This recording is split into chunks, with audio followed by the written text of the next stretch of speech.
Happy New Year ho sa inyo. So, bahagi ho. Ito yung una natin visa. Dito sa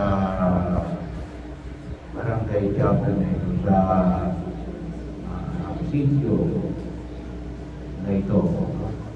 So, bahagi ho. Kahapon at sinaman ako sa Divine Mercy. So, bahagi, tulad na pinamanin ko kanina, bilang pagpapalago ng ating pananampalataya sa mahal na Birhen Maria sa ating devotion nila o. At bahagi rin o, ngayon ay January 3, malapit na rin ang fiesta rito. January. Bahagi ko na ginagawa ko natin na pinupuntahan natin tuwing unang Sabado ng buwan ay malapit ko sa kapistahan ng bawat mga sityo o bawat barangay chapel natin. Kaya yun ang pinapamanit natin na nawa. Sabi na natin magpalago yung ilusyon. Ang ating mga pagbasa ay tumutubay pa rin ang tinatawag nating katotohanan kahapon. Sabi na natin, tungkol sa katotohanan at kasinungalingan. Napakahalaga ho sa bawat ugnayan. Anong uri man ang ugnayan niya, maging yan man ay ugnayan personal, maging yan man ay ugnayan na pamimera, business, maging yan man ay ugnayan sa politika, maging yan man ay ugnayan sa pananampalataya. Kinakailangan pinapamanit ng may kapal na alin nakapasok sa katotohanan. Sabi na, Father, mayroong ang ibang ugnayan na hindi naman nakabase sa katotohanan. Pero nagtatagal. Well, tayo din rin naman magtagal. Kaya lang sa oras na yun ay magpapas ay napakagulo noon. At so parawa, wala akong nakikita ng ugnayan ng pundasyon nila ay takipan na nagtatagal. Sa mahapon, binigyan natin ng pagbibigay yung tungkol sa katotohanan at kababaan ng kalooban. Ngayon, pinamanik rin yung salita patotoo. Sa Ebanghelyo, maliwanag na ipinahayag sa Ebanghelyo ni San Juan ang patotoo ni Juan Bautista. Ito ang kordero ng Diyos na nag-aalis ng mga kasalanan ng sanlibutan. Ating binabanggit yan rin pagkariwa ng misa, sinasabi ng pari habang tinataas niya ang Ostia. Ito ang kordero ng Diyos na nag-aalis ng mga kasalanan. At bahagi yun na pinanilaya natin kahapon na yun ng isang katotohanan. Si Jesus ang magliligtas sa sangkatauhan na maliwanag natin pinatutuhanan ni Juan Bautista. Pero later, maririnig natin ang sabi na Jesus, hindi mo kailangan yung patotoo ni Juan Bautista. Kailangan, kasi nga, ay tayo ay nasa lipunan na ginagalawan natin, kinakailangan din natin ng patotoo. At hinihiling din sa atin ito. Sa paghahanda rin po natin, tayo ngayon nagpaghahanda tayo ngayon para sa pastoral program ng Kaimas ng San Pablo na ang ating pinaka-tema ay ang puso. Tayo din na kailangang lumusog at kinakailangan natin na sa ating pag-usong dala natin ang katotohanan. At ano yung base ng katotohanan? Na nais sa bigyan ng diin. Well, kaakibat ko, sabi na natin kahapon, sinabi natin yung katotohanan. Si Jesus na pagluligtas. At yung katotohanan na ito ay alin. Kahapon, bigyan din natin ang hindi naninira. Kasi yun ay kahaba-haba ng kawapaan ko. Kapag ang katotohanan ay naninira, nagwawasak. You are using truth na hindi sang-ayon sa paanyaya na pinahayag ng buong ni Kabal. Sapagat yung katotohanan, nadala na sa sigalit, nagdiligtas, hindi nagwawasak. Pagdaman katotohanan, you can weaponize truth. Pwede mong gawing pagwasak ang katotohanan. Pero hindi yan ang katotohanan. At sa Ebanghelyo ngayon, paliwanag na rin, napakahalaga natin. Sabi na ho sa panyari ni Edgar Elliot, hindi alam ng sanlibutan ng katotohanan. Kaya tayo dapat tayo na nakakaalam ng katotohanan ay dapat na maging patotoo. Katulad ng Juan Bautista na maging bahagi o. Ito rin ay bahagi nito ng survey na pinamanik ng Catholic Bishops' Conference of the Philippines sa tulong na UST, no?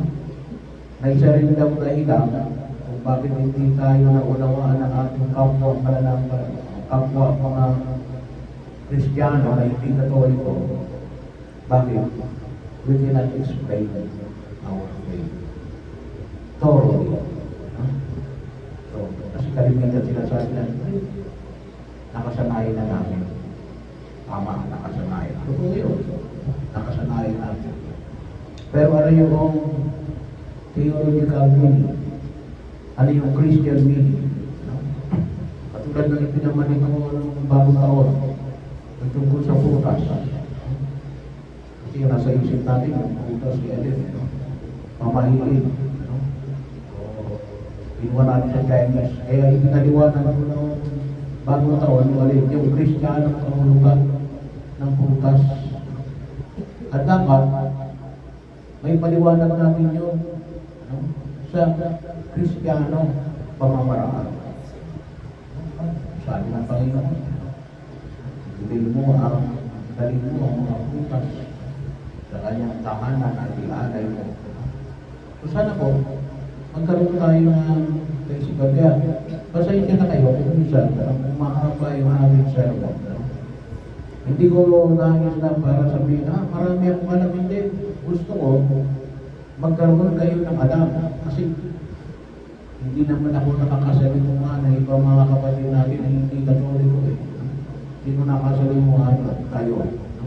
Hindi naman lalapit sa akin para magtanong, ano ba kayong inyong devotion sa mahal na Birhen Maria ng Dilao? Hindi natin sa akin. Kayo makakausapin ng mga yan.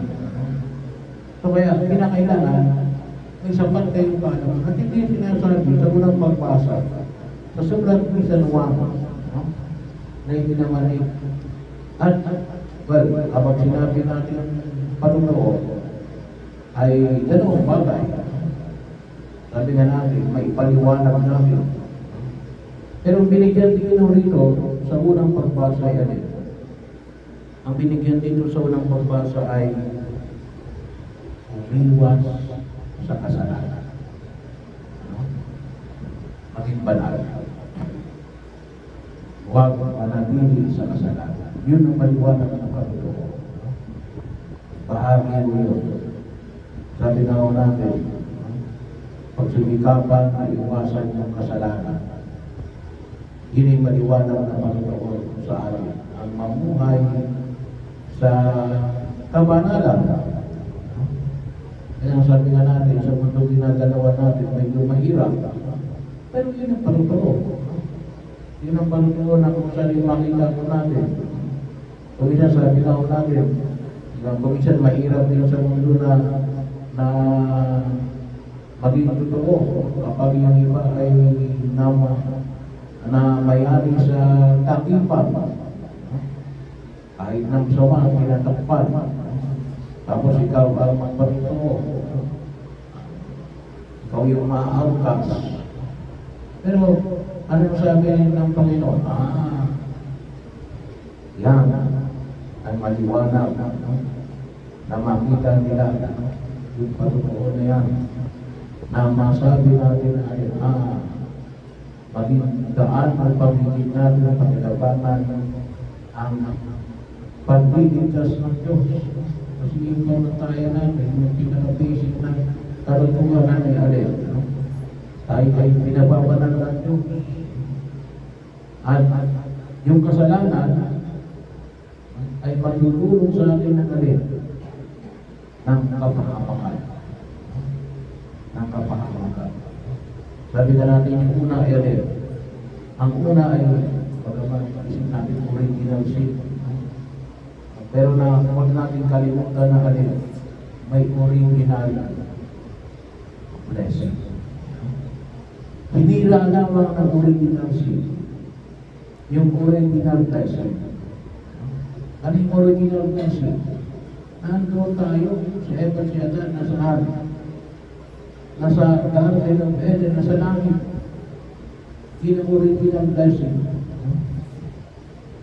Yung bahagi mo yun. Nasira lang yun.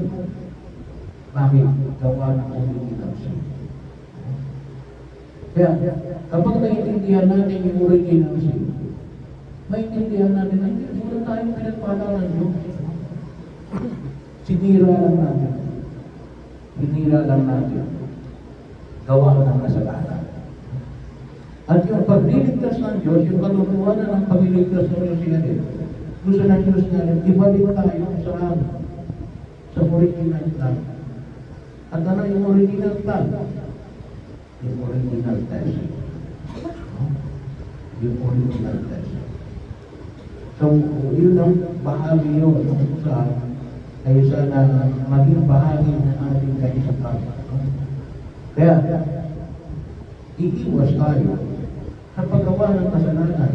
Kasi, ano yung epekto ng paggawa ng kasalanan? Kahirapan,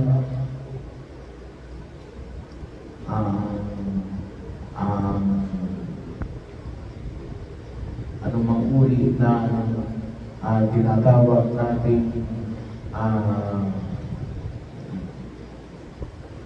hindi kaayusan, kasiraan, lahat na tinatawag natin kawalan ng order ay nagkaroon ng kaganapan. Bakit? Kasi hinira yung pinaka-order na pinahayag ng kapal na noong dinikang ng Diyos ang sa katawag. Kaya ito po yung pagkakataon na kung saan makikita po natin maging mga kung tawagin po natin yung mga pagkilos at nawa itong ating devotion sa mahal na Benet ay makatulong sa atin na magpahayag ng kalutuhan natin ito. At maging bahagi din ng alin, magpalatag sa atin. Magpalatag sa atin. Sapagkat hindi yung madali. Hindi yung madali ang pagtuloy sa biyaya at nagkakaroon ng buong kapal. Dahil sa mga epekto na dulot ng tinatawag natin kasalanan. Pero din nga yung sa nawag natin kalimutan, yung original blessing. Yung original blessing. Na ito yung pinahayag ni San Juan Bautista. Ito ang order ng Diyos na nag-aalis ng mga kasalanan ng sanlibutan. Ibinabalik tayo sa original blessing. At sana higit natin pakinabangan yung original blessing na yan na ipinagkaloob ng Diyos sa atin. Na kung tutusin, ay unang tinanggap nino ni Maria. Ano? Kasi bahagi yun. Yun ang tinatawag na kaya binibigyan natin ng pagkapalaga si Maria. Kasi unang tumanggap ng original blessing na yan. At siya yung naging danuya ng pagkapala na yan upang pakinabangan natin. No? Pakinabangan natin. Kaya, kung natutusin, yung pagpapalalim ng ating pananampalataya ay isang pagpapalalim sa pagkaunawa natin sa mahal na ina, ang mahal na Birhen Maria. Ano sa ating patuloy ng pagkilos ay yun ang palatag sa atin na labanan ang lahat ng uri ng kasinungalingan at kasalanan. Kaya hiningin natin sa harapan ng atong ikabata sa tulong ng mahal na Birhen Maria na nawa katulad ng Juan Bautista maging buhay tayong patotoo ng pagliligtas ng Diyos na tayo ay tumanggap